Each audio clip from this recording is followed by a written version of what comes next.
Avant de parler de Al-Masih ad-Dajjal, et je tiens à vous rappeler que dans un texte, le prophète alayhi salatu wassalam a rappelé que un des signes de la venue de Al-Masih ad-Dajjal parmi les nombreux signes précurseurs, c'est que les orateurs, les prédicateurs, les imams, les savants parleront de moins en moins de lui. Donc ici nous profitons de cette occasion de ce vendredi pour parler de Al-Masih ad-Dajjal et rappeler aux croyants et aux croyantes certains points essentiels afin de ne pas, comme j'ai dit précédemment, tomber dans une quelconque parano. Alors la première des choses à savoir, c'est que, comme j'ai dit précédemment, la fin du monde est une réalité. Et nous devons avoir une ferme conviction concernant cette réalité. La fin du monde aura lieu d'après notre croyance. Maintenant, est-ce que nous, il nous incombe de rentrer dans une parano, de rentrer dans un délire, de rentrer dans une folie, parce que plus d'un sont rentrés dans des dépressions, et preuve à la pluie, et j'en suis témoin, dans des dépressions à force de parler, à force d'écouter des exhortations, à force de penser à la fin du monde. Et ils ont l'impression que chaque jour sera la fin du monde. Et quand je vois ce genre de comportement, je me souviens de l'imam At-Tabari, qui a rapporté dans son tafsir une parole d'Al-Mughira ibn Shu'ba à son époque. Alors que dire de notre époque? Il disait, Al-Mughira ibn Shu'ba, les gens disent Al-Qiyamah, Al-Qiyamah. Les gens ne cessent de penser à la fin du monde, à la résurrection, et il a rapporté ici qu'il visait la fin du monde, l'heure, la grandeur. Al-Qiyamah, Al-Qiyamah, en oubliant leur propre heure. Parce que ce qui t'incombe toi, ou disons plutôt de manière plus précise, ce qui nous incombe, ce n'est pas, ou ce qui est le plus important, ce n'est pas de savoir si oui ou non tu vas vivre pendant les événements de la fin du monde, mais c'est de savoir est-ce que tu es prêt à rencontrer ton Seigneur. Parce que ce qui est sûr, c'est que toi, tu as une fin. Et tu vivras cette fin. Mais la fin du monde, ce n'est pas sûr que tu la vives. Donc pourquoi tu te préoccupes plus de la fin du monde que de ta propre fin? Et en se préoccupant de sa propre fin, on reviendra à l'essentiel. C'est-à-dire, je dois me préparer spirituellement à rencontrer mon Seigneur. À travers la prière, à travers le jeûne, effectué correctement, à travers mon assiduité dans les actes d'adoration, mon bon comportement et ma bonne relation envers les gens. Donc en bref, tu vas garder les pieds sur terre. Contrairement à celui qui ne parle que de la fin du monde, c'est les gens qui n'arrivent pas à garder les pieds sur terre. Ils aiment tout ce qui est extravagant, surnaturel, les histoires qui font voyager. Mais quand on leur parle de choses concrètes, la prière, tu as les capacités de la faire. Fais ta prière. Tu veux faire beaucoup de bien, tu peux faire Qiyamul Layl, fais-le. Donc quand c'est des choses concrètes, quelquefois ils s'éloignent de ces actes concrets. Mais quand c'est pour parler ou imaginer ou supposer ou faire des déductions sur des choses qui sont, on ne sait même pas si on va les vivre, alors là, ils aiment passer des heures et des heures en délaissant ce qui est le plus important. Donc, la fin du monde aura lieu, mais attention de tomber dans une psychose quelconque. Jusqu'à ce qu'il y ait des gens qui viennent nous dire, alors en parlant des signes de la fin du monde, alors ce n'est pas seulement ça la cause, il y a d'autres causes. C'est pour ça que je dis souvent, wallahi, beaucoup de gens dans la communauté, malheureusement, je parle de gens qui sont atteints quelquefois de maladies psychologiques, etc., ont besoin plus de psychologues et de psychiatres que de raqi. Il y a des gens qui viennent te voir et qui te disent, je suis le Mahdi. Combien j'en ai vu moi? Je suis le Mahdi. C'est moi qu'on attendait. Jusqu'à ce que plusieurs personnes sont venues jusqu'à la mosquée en nous disant ça. J'en ai rencontré plein. Je suis le Masih ad-Dajjal. Bien sûr qu'ils sont pris de folie. Mais pourquoi ils ont été à jusque dire ces paroles-là? C'est des croyants, des musulmans, hein. Même s'ils sont pris de folie, pourquoi ils s'accrochent à ces convictions-là? Parce qu'on leur a tellement parlé de ça. Et ils se sont tellement accrochés à ces récits-là en délaissant ce qu'il y a de plus important, sachant que tout est important en islam, que maintenant il vit qu'avec ça. Il ne parle que de le Masih ad-Dajjal et al-Mahdi. Donc méfiez-vous, sachez que ça fait partie des sciences qu'on doit acquérir, des connaissances qu'on doit acquérir. Cela doit nous pousser à une préparation aussi, comme on va le voir bi'idhnillah azza wa jal, mais à pas rentrer dans des délires quelconques. La fin du monde aura lieu, Allahu a'lam si tu ici vas vivre ces derniers instants. En tout cas, ce qui est sûr, c'est que à l'époque du prophète, il y a déjà 14 siècles ou plus de 14 siècles, le prophète rappelait aussi que la fin des temps était proche.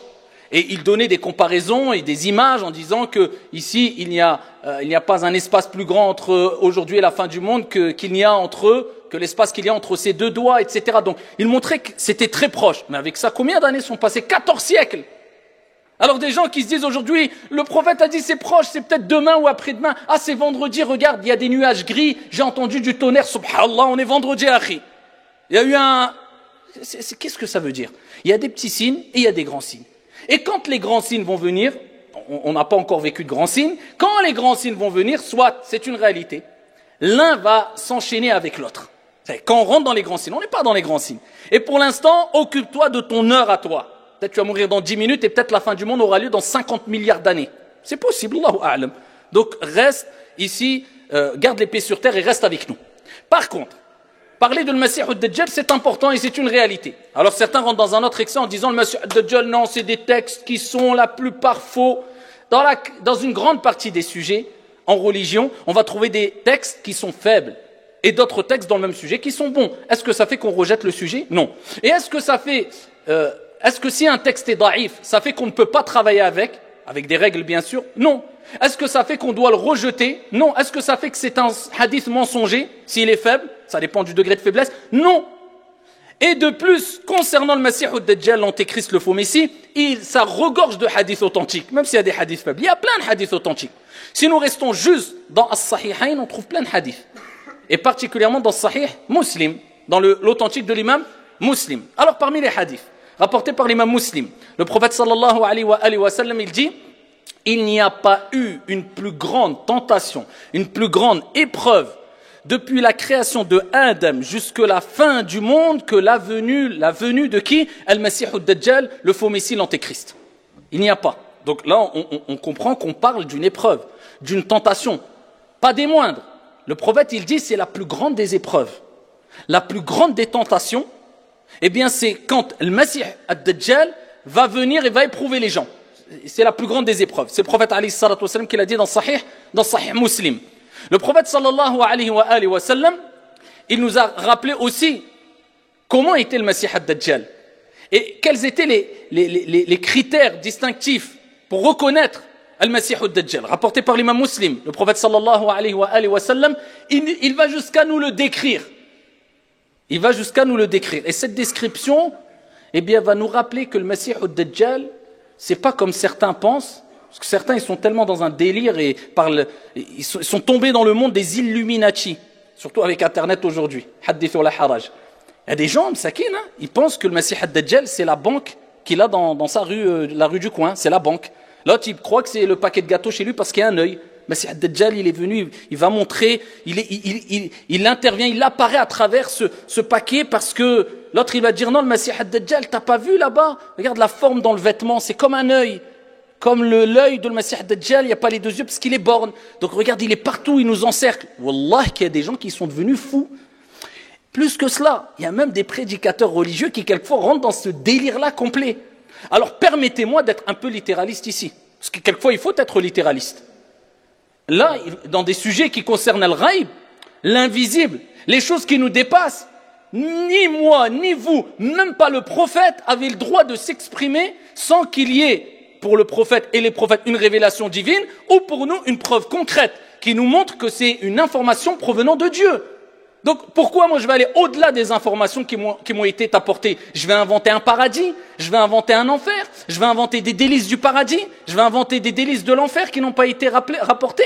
Et bien de même, pourquoi moi je vais interpréter une chose concernant le Masih ad-Dajjal qui n'a pas été expliquée explicitement par le prophète alayhi salatu wassalam? Dites-moi.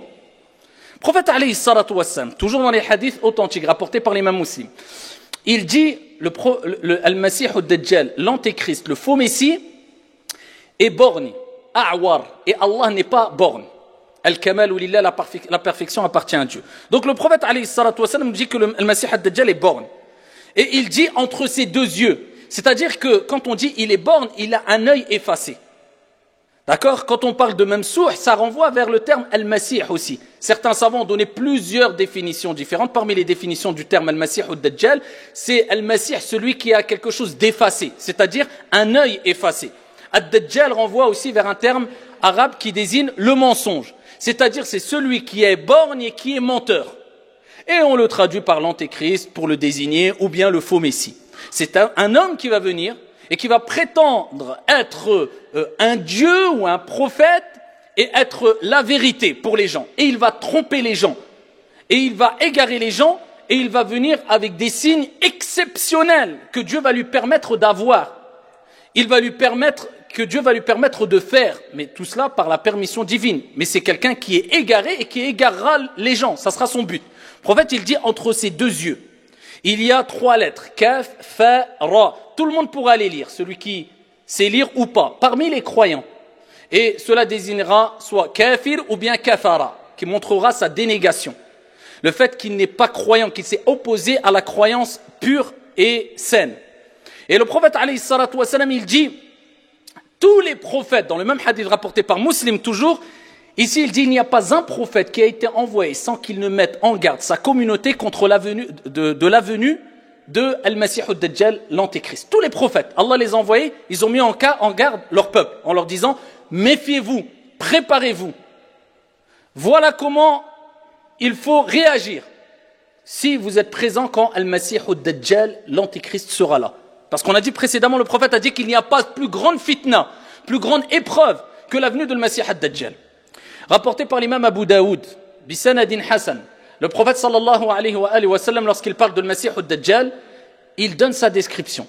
Il dit, il est plutôt petit de taille, et il est borgne, bien sûr, comme on l'a vu, et il a les cheveux crépus et frisés. Dans d'autres descriptions, il est rapporté qu'il a le front large et les épaules larges. Et il y a plusieurs autres descriptions concernant le Masih ad-Dajjal qui rappellent que, comme on dit, un grand groupe de savants, que ce n'est pas un diable, mais c'est un être humain qui fait partie des enfants d'Adam. C'est une espèce, une créature qui fait partie des êtres humains. Alors, le Masih ad-Dajjal va venir avec des miracles, si on veut, entre guillemets. Va venir avec des signes, va venir avec des choses qui vont impressionner. Et le prophète alayhi salatu wa sallam l'a rappelé dans le hadith rapporté encore par Muslim, dans son sahih, dans son recueil authentique. Il dit que le Masih ad-Dajjal viendra avec, traduction du sens, l'image du paradis et de l'enfer. Et dans une autre version, avec l'enfer et un fleuve. Le prophète alayhi salatu wa sallam, il dit, son enfer sera le paradis et son paradis, ou bien le fleuve, sera ici l'enfer. Et donc il a recommandé, il a dit aux compagnons, il les a préparés en leur disant, si vous voyez son enfer, car ce n'est pas réellement l'enfer, mais l'image de l'enfer qui vous met devant, qui vous propose, vous imaginez, l'enfer avec ses affres, avec ses, eh bien il pourra donner la vision de soi-disant l'enfer en face des gens, et du paradis pareil. Et les gens qui vont tomber dans le panneau, et qui ne connaîtront pas le Masih ad-Dajjal, qui ne se seront pas prémunis, dû soit à leur ignorance ou bien au fait qu'ils n'ont pas été patients et qu'ils n'ont pas été fermes, eh bien, plongeront dans le paradis qui sera un enfer. Et ceux qui auront délaissé ce paradis, car ils sauront pertinemment que c'est un menteur kadhab, c'est un fattan, eh bien, ils plongeront dans l'enfer qui sera un paradis. Et ça, c'est parmi les plus grandes des épreuves, ici, qui seront en face ou qui seront, auxquelles seront confrontés les croyants et les croyantes. Paradis, l'enfer en face de toi et voilà. Ça, c'est parmi les choses que le prophète alayhi salatu wa sallam a dit. Le prophète sallallahu alayhi wa sallam, dans un hadith, toujours rapporté par Muslim, il fut interrogé sur Al-Masih ad-Dajjal. Et ils lui ont dit, Ya Rasulallah, combien de temps va-t-il rester sur terre? Combien de temps va-t-il rester sur terre? Et le prophète alayhi salatu wa sallam a dit, Arba'ouna yawman, 40 jours. Il restera 40 jours sur terre. Par contre, il dit alayhi salatu wa sallam, il dit un jour comme une année, un jour comme un mois, un jour comme un jumu'ah, et le reste des jours comme vos journées habituelles. D'accord? C'est-à-dire qu'une année, la première journée de ces 40 jours, en fait, ça ne sera pas une journée, ça sera une année. Quand l'année sera terminée, la deuxième journée, eh bien, ne sera pas une journée. Cette journée sera concrètement, eh bien, un mois. Ensuite, ça sera dans une version une semaine, une version un jumu'ah, et ensuite le reste des jours comme le reste des jours. Le hadith est rapporté par Muslim. Le prophète sallallahu alayhi wa sallam, il continue. Et il dit, il sera plus rapide que les pluies éparpillées par les vents. Très rapide. Il pourrait être là dans un instant, quelques instants après, à l'autre bout du monde. Bon, donc, celui qui n'est pas croyant, donc qu'il mette pause et qu'il aille écouter quelqu'un d'autre. Parce qu'il faut vraiment avoir une croyance ferme en cela pour pouvoir s'imaginer de qui va être le Masih ad-Dajjal. Ça, c'est des paroles prophétiques dont on y croit fermement. Donc, il dit que c'est il se déplacera rapidement sur la surface de la terre et ça sera une épreuve pour l'ensemble des gens. Et il dit, alayhi salatu wassalam, il fera tomber la pluie devant les gens. Vous voulez de la pluie? Il y a la sécheresse? Ok. Devant un peuple, devant un groupe. Vous voulez de la pluie? Ok. Il ordonnera au ciel de faire tomber la pluie, bi'idhnillah, par la permission d'Allah. Vous voyez, les épreuves, ça sera dur. Imaginez-vous, quelqu'un vient aujourd'hui, il te regarde et dit quoi? Tu veux qu'il pleuve? Le ciel fait tomber la pluie, il pleut. Tu vas te dire quoi? C'est pas des petites... on parle pas de sihr, de magie qui peut tu dire oui, mais il y a une explication. Oui, il travaille avec les djinns. Oui, c'est la pluie qui tombe. Donc, il fera des choses impressionnantes. Il traversera, toujours dans le hadith rapporté par Muslim, le prophète sallallahu alayhi wa sallam, il dit dans le même hadith, il passera par des ruines et il ordonnera aux ruines de faire sortir ses trésors. Il y aura des ruines et des trésors cachés, des choses qui sont enfouies, peut-être depuis des siècles, etc. Il ordonnera à ces ruines de faire sortir ses trésors et le prophète, il dit, ils sortiront comme un amas d'abeilles. Vous avez vu des abeilles? Si tu vas les déranger, un groupe d'abeilles, eh bien, ils sortent et en plus de cela, si toi tu les déranges, tu cours, ils te suivent. Pareil. Les trésors sortiront comme ça en masse et ils suivront où il veut Al-Masih ad-Dajjal, l'antéchrist, le faux messie. Quand les gens vont voir ça, eh bien, qui va réussir à patienter si ce n'est illa man rahim Allah? Sauf celui à qui Allah fait miséricorde. C'est pour cela que le prophète alayhi salatu wassalam a dit, si le Masih ad-Dajjal, eh bien, apparaît, et je ne suis pas auprès de vous, fathbutu, soyez fermes.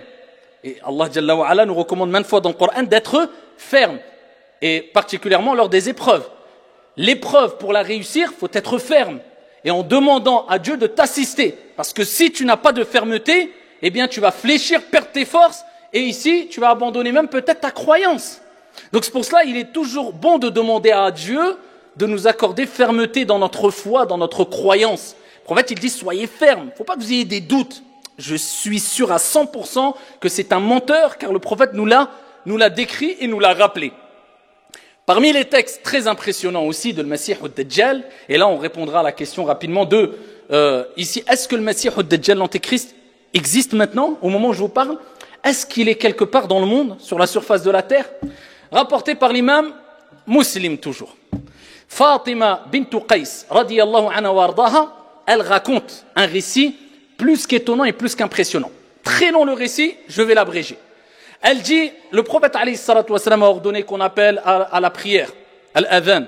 Et quand ils ont fait l'appel à la prière, eh bien les gens sont venus et elle a dit, je suis venu. On a accompli à la prière derrière le prophète sallallahu alayhi wa sallam et précisément elle dit, j'ai prié derrière les hommes parce qu'à l'époque du prophète, il y avait les hommes dans la même pièce que les femmes étaient derrière les hommes. Elle dit ensuite, je me suis assise, le prophète sallallahu alayhi wa sallam est monté sur le mimbar et le prophète alayhi salatu wa sallam a dit, je vais vous raconter un récit de Tamim ad-Dari. Et il était content le prophète alayhi salatu wa sallam. Pourquoi? C'est comme vous, quand vous dites quelque chose, et c'est pas que les gens ne vous croient pas, mais tu sens que peut-être c'est tellement impressionnant ce que tu dis que tu te dis, mais pour qui me croit, faut y aller quand même. Et d'un coup, quelqu'un vient avec la preuve claire, sans aucune ambiguïté, que ce que tu as dit est vraiment vrai, il a attesté de ce que tu as dit. Tu vas être content, tu vas dire, je vous avais dit ou pas? Le prophète, alayhi salatu wassalam, il leur a parlé plusieurs fois de le Masih ad-Dajjal. Et Tamim ad-Dari, ce compagnon qui s'est converti à l'islam, eh bien, a vécu une situation impressionnante. Il a rencontré lui-même al-Masih ad-Dajjal. Il est venu raconter cela au prophète sallallahu alayhi wa sallam. Le prophète, il a fini la prière, il est monté sur le mimbar. Il a dit, je vais vous raconter quelque chose. Il l'a vu, Tamim ad-Dari. Regardez ce qu'il a vu, ce qu'il a vécu. Et le récit nous rappelle que Tamim ad-Dari était dans une barque avec des gens autour de lui. Et il s'était échoué, après qu'il y ait eu une tempête, il s'est échoué sur une île. Et le prophète, à la fin du texte, il nous rappelle que l'endroit précis, c'est vers l'Orient, c'est vers l'Orient, c'est vers l'Orient. Donc n'essayez pas d'aller faire une exploration, parce qu'aujourd'hui, certains ils peuvent écouter cela, ils vont mettre son sac à dos, ils seraient capables d'aller... nous, ça nous incombe peu, et on n'a pas à se préoccuper de cela. Mais je cite le hadith quand même. Donc ici, il dit, je me suis échoué dans une île. Et quand on s'est retrouvé dans l'île déserte, on a vu une sorte de bête poilue, rapportée par Muslim, qui est venu vers nous. Ils ont été pris de panique. On serait reparti à la nage. On aurait sauté dans l'eau, Ils ont été pris de panique et ils ont dit, qui es-tu? elle dit je suis l'espionne. Et ici, il se dit mais qu'est-ce que ça veut dire l'espionne? C'est qui cela? Elle dit venez, je vais vous montrer quelqu'un, il est là-bas, dans un endroit retranché, caché, noir, sombre. Donc eux, ils se sont dit, on a cru que c'était un diable. On s'est dit, bon, on va aller voir, qu'est-ce que cette chose-là, poilue, nous dit. Ils vont dans un endroit, une sorte d'endroit reculé, caché, isolé, une sorte de grotte. Et ils disent ce qu'on n'a jamais vu d'aussi impressionnant. Un homme attaché, des grosses chaînes au cou, aux chevilles, aux pieds. Et ici, ils ont commencé à parler avec cet homme-là. Et cet homme-là, j'abrège, il leur a posé plein de questions. Est-ce que cela a eu lieu? Est-ce que cela a eu lieu? Et il leur a parlé même du prophète Mohammed alayhi salatu wassalam. Est-ce que l'homme qui était illettré, qui s'est dit prophète est venu, etc., ils lui ont dit oui, etc. Ensuite, Al-Masih ad-Dajjal, eh bien, ici, a dit il leur a rapporté qu'il va sortir et que ça sera une fitna pour les gens, etc., etc. Ils sont repartis. Le prophète sallallahu alayhi wa sallam, ici, a raconté cela et il a raconté le passage où l'antéchrist, le Masih ad-Dajjal, a dit je partirai partout, je rentrerai partout sauf à Mecca et à Taïba. À Mecca et à Taïba, je rentrerai pas. Le prophète, il était sur le mimbar, il avait son bâton et il a tapé 3 fois sur le mimbar en disant je vous avais dit, ici il a dit Mecca et Taïba, Mecca et Taïba, Mecca et Taïba. Il dit c'est ce que je vous avais dit. Parce que le prophète leur a dit que le Masih ad-Dajjal, l'antéchrist, partira partout, pourra rentrer partout sauf à la Mecque et à Médine. Taïba, c'est-à-dire à Médine. Pourquoi? Parce que Taïba et Mecca sont des endroits sacrés qui sont préservés, protégés par Al-Malaïka, par des anges autour, et il ne pourra pas rentrer. Et le prophète, alayhi salatu wassalam, ensuite, il termine le récit, il regarde les compagnons, il dit, je vous l'avais dit ou pas? Traduction du sang, je vous avais raconté cela ou pas? Je dis, na'am ya Rasulallah. Donc le prophète, alayhi salatu wassalam, a été content que ce qu'il a dit, eh bien, a été attesté par des personnes de confiance qui l'ont vu de leurs propres yeux. Et c'était ici Al-Masih ad-Dajjal, d'où la parole d'un grand nombre de savants qui disent qu'il existe, il est présent et il est enchaîné aujourd'hui dans un endroit du monde, Allahu A'lam, Dieu seul sait où c'est exactement. Et il sortira, il sera libéré quand Allah subhanahu wa ta'ala, notre Seigneur, lui permettra d'être libéré. En tout cas, ce qui nous incombe, c'est de savoir comment s'en prémunir. Comment s'en prémunir? Il y a 2 grands moyens pour s'en prémunir, sachant que j'ai cité le premier moyen qui est al-thabat, rester ferme. Le deuxième moyen, c'est ce que le prophète a rappelé dans les hadiths rapportés toujours par Muslim. Étonnant que des gens disent oui, les hadiths, la plupart sont faibles. Je suis d'accord que certains disent, ont l'intention de mettre en garde la communauté parce que beaucoup tombent dans des délires. Et je le dis, je le répète encore une fois. Il y a des jeunes aujourd'hui qui deviennent fous avec ces sujets de la fin du monde et compagnie. Et quand tu parles avec lui, tu te dis, lui, Mskin, il a besoin d'un psychiatre et un psychologue. Donc ici, il faut garder les pieds sur terre. Mais par contre, de dire que la plupart des textes sont faibles, c'est faux. Rapporté par l'imam Muslim. Le prophète sallallahu alayhi wa sallam, comment ça serait faux alors que le prophète, il dit quoi? Il dit, il a ordonné aux compagnons, il a recommandé aux compagnons ce que lui-même faisait. Écoutez bien, aux 5 prières par jour. Vous imaginez, ça veut dire on pense à cela 5 fois par jour et on cherche protection près d'Allah 5 fois par jour. C'est que c'est pas n'importe quoi. Le prophète, il a dit, c'est la plus grande des fitnas, la plus grande des épreuves. À la fin de chaque prière, au moment où du'a mustajab. Vous savez que parmi les moments où l'invocation est acceptée, c'est à la fin de tashahhud, qabla taslim, juste avant de dire assalamu alaykum, tu fais du'a mustajab bi'idhnillahi azza wa jal. Du moins, c'est un temps où il y a de fortes chances que l'invocation soit acceptée. À ce moment-là, le prophète, il disait quoi? Il disait ce qu'il a recommandé aux compagnons. À chaque prière de ces 5 prières, il disait, dites, à la fin du tashahhud, Allahumma inni a'udhu bika min adhabi jahannam, wa min adhabi al-qabr, wa min fitnati al-mahya wal-mamat, wa min sharri fitnati al-masih ad-dajjal. Il disait, cherchez protection auprès d'Allah, c'est ce que vous devez dire, hein. Avant le taslim, dites toujours ça. Oh Allah, je cherche protection auprès de toi contre l'enfer, et contre le châtiment de la tombe, et contre les épreuves de la vie et de la mort, et contre Al-Masih ad-Dajjal, le faux Messie, l'antéchrist. Voilà. Le prophète, il disait, dites cela 5 fois par jour. Donc ça, c'est un moyen de te préserver, si au cas où, on ne sait pas, eh bien, qu'Allah nous accorde al-thabat, le raffermissement, on soit encore présent quand cela arrive. Parmi les deuxièmes moyens, le prophète, alayhi salatu wassalam, toujours fait sahih et muslim. Il dit, et il y a 2 hadiths différents qui rejoignent ici le sens de ce hadith-là, et il nous dit, celui qui récitera les 10 premiers versets de Surat Al-Kahf, d'accord, les 10 premiers versets de Surat Al-Kahf, la caverne, bien sera prémuni, préservé contre la tentation de Al-Masih Ad-Dajjal, contre l'Antéchrist. Et dans une autre version, il est rapporté les 10 derniers versets de Surat Al-Kahf. D'où l'importance de les apprendre ou de les lire souvent. D'accord? Si la personne les apprend, c'est-à-dire les 10 premiers versets particulièrement de Surat Al-Kahf, qui sont très faciles à apprendre, eh bien, c'est un moyen de se préserver contre le Masih Ad-Dajjal. Et pour terminer, le Masih Ad-Dajjal, eh bien, sera tué. Par qui? Par Jésus, Isa ibn Maryam, alayhi salam. Allah tabaraka wa ta'ala ordonnera à Isa, parce que Isa n'est pas mort, Jésus n'est pas mort, comme Allah Jalla wa Ala dit, il n'a pas été tué, il n'a pas été crucifié, mais on lui a donné une ressemblance à un autre personnage et on l'a élevé et Allah l'a purifié. Isa alayhi salam. Et il descendra près des minarets blancs en Syrie, Isa alayhi salam, et il poursuivra Al-Masih Ad-Dajjal. Allah Jalla wa Ala apportera une délivrance aux croyants et aux gens quand il enverra Jésus, Isa, qui redescendra et qui fera tawaf autour de la Kaaba et qui priera Isa alayhi salam et qui, sur la terre, il redescendra et il mourra en tant que musulman. Eh bien, Isa poursuivra le Masih Ad-Dajjal et quand le prophète alayhi salatu wassalam fait sahih a dit quand Al-Masih Ad-Dajjal verra Isa, il va fondre comme le sel fond dans l'eau. Ensuite, Isa le poursuivra après cela. Et il prendra la fuite jusqu'à ce que Isa, dans un endroit particulier en Palestine, eh bien, il l'attrapera, il ira jusqu'à proximité de le Masih Ad-Dajjal, et Jésus, Isa alayhi salam, lancera sa lance, et il tuera ici Al-Masih Ad-Dajjal.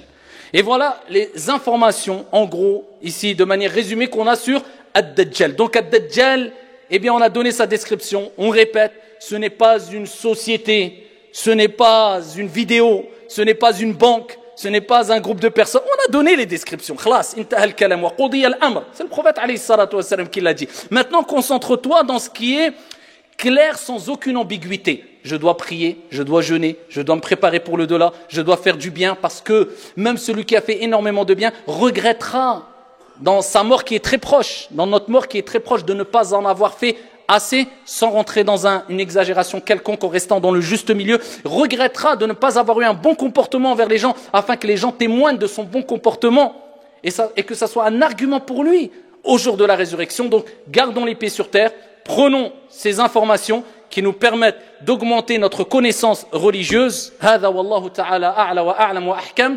صلوا وسلموا رحمكم الله.